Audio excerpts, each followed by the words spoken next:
Hey, what's going on, guys? My name's Tom. I'm with Airsoft Obsessed, and I have the privilege of being here with Josh Warren and Brian Clarkson of Milsim West.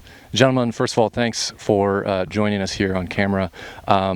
I think the purpose of this little video here is we'd like to get some information sort of distributed out to the masses that might be interested in participating in a future Milsim West event. If you could kind of take us through some of the frequently asked questions that you get, and I think first let's start with, what makes Milsim West different or sets it apart from some of the other major event companies that are out there. Sure. I think what makes Milsim West different is that it's a war games company. So what we're interested in is creating a game of a large battle or some sort of war-based scenario. And so we'll use basically whatever technology we can to do that, whether it's like Enola Gay pyro products or tag rounds or airsoft or blanks. And that would be the chief difference, is that we're primarily concerned with creating a war game that you are inside of, not necessarily an airsoft game, although we do use airsoft. One of the more visible differences will be most events you'll be like squad size engagements, so it's one squad versus another squad or even smaller than squads. At Milsim West events, it's typically platoon on platoon engagements. So it's 30 dudes against 30 dudes or 40 dudes against 30 dudes, something like that. So the engagements are much bigger, even if they're drawn out a little longer than normal. Would you say that there's different AOs dictate different styles of the way that you run the games, or do you have a set? Yes and no. I mean, obviously each play style is going to depend on the AO, but I think you'll get a very similar Milsim West experience at each AO we do a game at or an event at. I think that's accurate. It just determines what scenario we're going to set up, say, tactically for the event itself. One like a more urban site, we might set up a slightly more deliberate attack type thing. Out in a big field like this, we can set up 2 large units having a meeting engagement. So other than dictating what the overall scenario is, no, you're going to see the same thing at every AO. Great. And so I think some of the most important elements of Milsim West game is, at least in my limited experience thus far, is preparation, proper preparation, and making sure that you have what you need. And these guys do a very unique thing that I haven't seen elsewhere, is that there's a requirements list, a checklist, if you will, a packing list that I found to be very helpful, Dave as well. Can we talk a little bit about what are the things that are on that list that are required to help you have a successful event? Sure. So we've actually gotten a lot of questions specifically about the cold, wet weather gear and sleeping gear. Now, there's going to be a revision to the tax op coming out after this event, between this one and our South Carolina event, Darlington, coming up in June. But something people have been asking a lot is, in a hotter climate, do we have to have a cold weather sleeping bag, a bivy sack, things like that are required? And the answer to that is no, a mosquito net or a hammock or some sort of other sleeping gear. But at a minimum, the things we require you to have in a rucksack is enough socks, toiletries, personal comfort items, t-shirts, things like that to last you 3 days. You can change of clothes anywhere. Yeah, it doesn't have to necessarily be a uniform. It just has to be a change of clothes in case something, you get soaked and you're going to go hypothermic. We need you to have clothes to put on because I don't want to carry you out naked. It's kind of weird. I mean, I'll do it, but you got to pay like extra. It'll cost you. Yeah, that ticket is that's a $250 ticket. Possibly more than just money. Yeah, you can't even buy that. You'd have to listen to my feelings. So the main thing is like sleeping gear, food and water, and any kind of sustainment stuff that you're going to need. Basically stuff to make you comfortable while you're out in the field. It's important to note that you need water for 40 hours, but you need food for 40 hours, but water you don't need for 40 hours, as water will be resupplied throughout the event.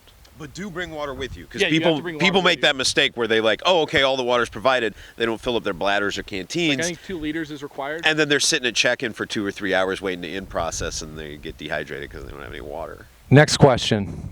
Do you allow special snowflake Milsim BB Warriors? What are your thoughts? Special camo, special guns, Special everything. special anything, everything. Again, what makes us different is we're trying to create a military war game. If you've been in the military, then you know that special snowflakes are generally frowned upon and hazed mercilessly. Obviously, we cannot haze customers mercilessly, but we do discourage people from wearing their special snowflake shit. The most important thing is that you like match with the rest of your unit. That's going to help you more than anything else. This isn't a green versus tan event. It's a multicam versus Russian and militia event. So what's really cool is that, you know, when you're engaging someone, you don't have to go, oh, are they wearing like, is that multicam or is that AOR too? It's like, if it's either one, they're on NATO no matter what.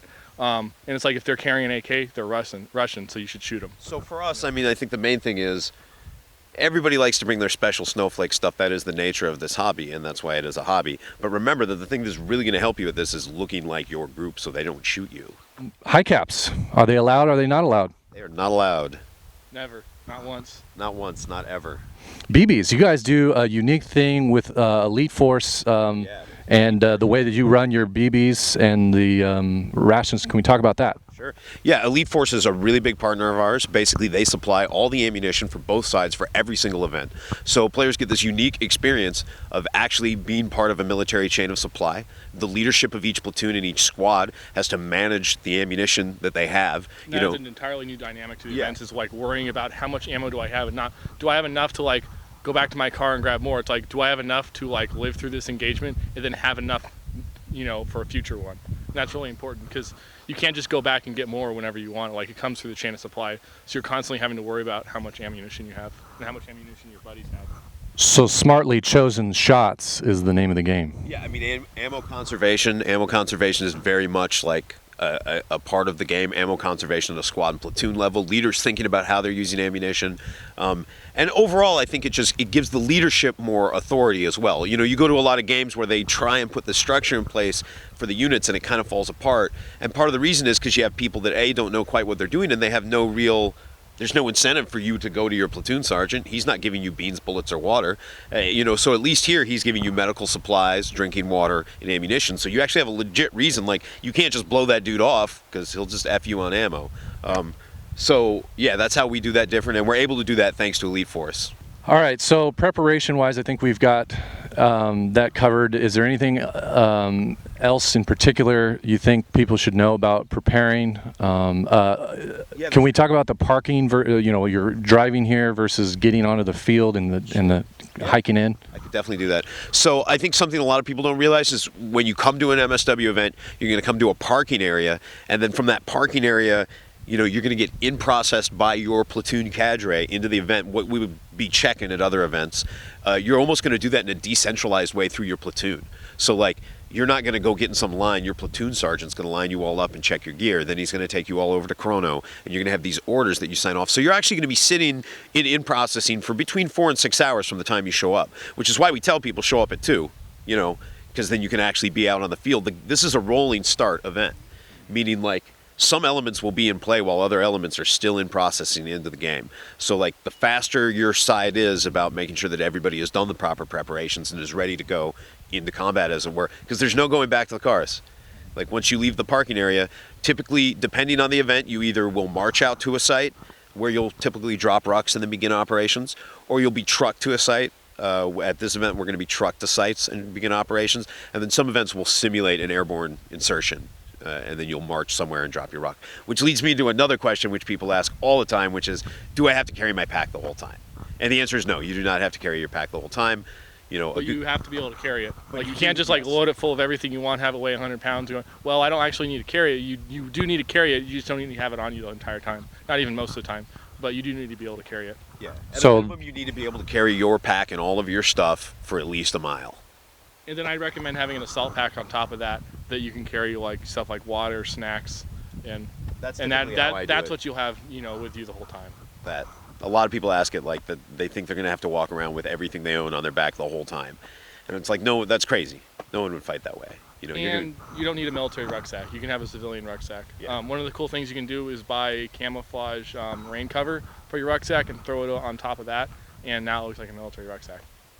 So there's more than one way to skin this cat, and you're not required to go out and buy the $500. No, we just want people to have the right stuff because if you don't have the right stuff and you become so uncomfortable that you're either having like such hurt feelings that you need to be evacuated, or like you actually have developed some medical issue because you're not prepared for the elements, that slows down the game. that slows it down for everybody, and it's no fun for you. And that's, we're looking to take this as close as we can, but keep it fun still. Polar Stars, I think. Do you guys get a lot of questions on that? It seems like. Yeah, we get a lot of questions on that. I think people have this misconception that HPA systems are not allowed at Milsim West events. That's not true at all. Typically you won't even need much more than one of the smaller tanks if you're going to be a rifleman. And I could see a place for them as medium machine guns, especially just because, in real life it does make sense to have a second person helping you with those 7.62 machine guns. And in terms of using an HPA system, you could just have that assistant gunner carry the tank. So it does for that weapon system, I actually think it makes a lot of sense. If you run it well. Yeah, if you run it well. Like, if you have a pretty good crew where you can switch between a small tank on the gunner and a big tank carried by the assistant, not only is it would it be pretty effective, I imagine, but it's pretty Milsim. Having a guy who actually has to carry like 20 pounds of stuff that makes the gun run, that's basically a machine gun team in real life. So I'd love to see that personally. I haven't seen it yet. But we have seen a couple users come in and use them as rifles, and I don't think they went through more than like a small, one of the half-size tanks or whatever. Because, which leads us into a second question. How many BBs do we get, right? Right. Everybody wants to know. How many BBs do we get? So if you're a rifleman, you get 500. If you are using an LMG like an RPK, an M249 SAW, Mark 46, anything that shoots like a regular like 5.56, 5.45 or 7.62 by 39 round, you're gonna get 1,500 rounds of ammunition. And if you get an MMG, medium machine gun like a PKM, Mark 48, M240, anything that shoots a bigger round like a 7.62 by 54, 7.62 by the Russian. Yeah, you'll get 3,000 rounds, and you can shoot at 475 FPS. Now that's not for the entire weekend. That's your initial issue. So when you get show up, applied like more or less based on that, but it really emphasizes the use of machine guns and LMGs over riflemen. So you got the machine gun setting up a support by fire position, and then rifleman moving, and it adds another entirely new dynamic to the event. but people always ask that, and yes, you do get resupplied by your chain of command. It's just something that your chain of command and your entire unit has to make sure that they have clear routes for supplies to come into your, wherever you're distributing them from onto the field. You can steal the enemy's ammo. We've got all this Elite Force ammo packed away in some Russian ammo crates and some NATO ammo crates, and the sides will be using those to move their ammunition caches around. If you find the other side's ammo, you can take it. Tell me a little bit about your policy on special snowflake Ultra Milsim BBs. So like if someone has their DMR sniper rifle and they want to shoot like .40s or or whatever, or their Snowflake HPA setup can't use certain BBs, you are allowed to bring your own BBs. You have to bag them into 500 round increment bags, and you have to turn them in at check-in. We highly discourage this, as we can't guarantee you will ever see those BBs again, which if you think about it is pretty Milsim. But like we do discourage it, but that is an option for those who want to take advantage of it. I think there's a lot of events, a lot of games out there where you can run. It makes more sense to run things like that. For this event, I'd say choose wisely, choose your weapon wisely, and make sure it's .25 and .32s by Elite Force. So I think those are just about all you need. Like, if you have a stock gun or whatever, you can run 2.5s. If you have a really upgraded gun or gas blowback rifle, you can run .32s. And as far as I can tell, we're offering the best ammo product that we can possibly on the entire market, and we've had no problems so far. I know there's people that detract, but I think a lot of that's just like fanboyisms. There's a lot of detractors to Elite Force quality, but we've been using them for quite a while now and haven't had any issues at all. And we had previously, like, we'd been getting other brands of BBs from suppliers, and as soon as we got Elite Force, no complaints. So yeah, I think there's plenty of guns out there, upgraded or not, that do well on Elite Force BBs. Dave and I, of course, and so I think it's a pretty safe bet on that.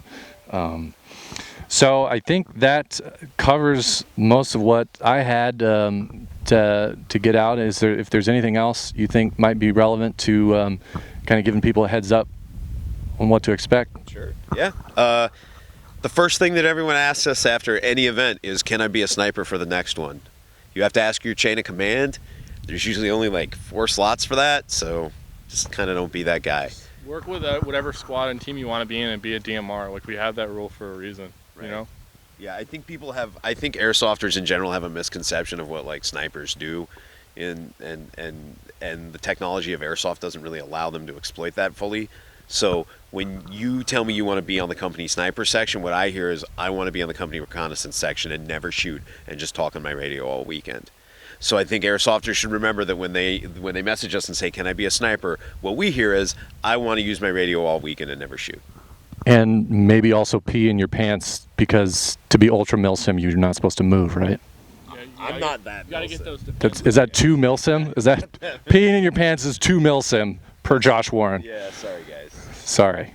I'll poop in my pants now. All right. Anything else before we go? Well, thank you, gentlemen. So, all great things. Please take note. And if you ask these gentlemen, either one of them, these questions that were covered today, I mean, I think it's your fault if they snap at you. Not that they would. They're very, very nice young men. Read the tax op. Read the tax op. Do your homework. But thanks for watching, and hope to see you guys out at a future event. Thanks. Thanks, guys.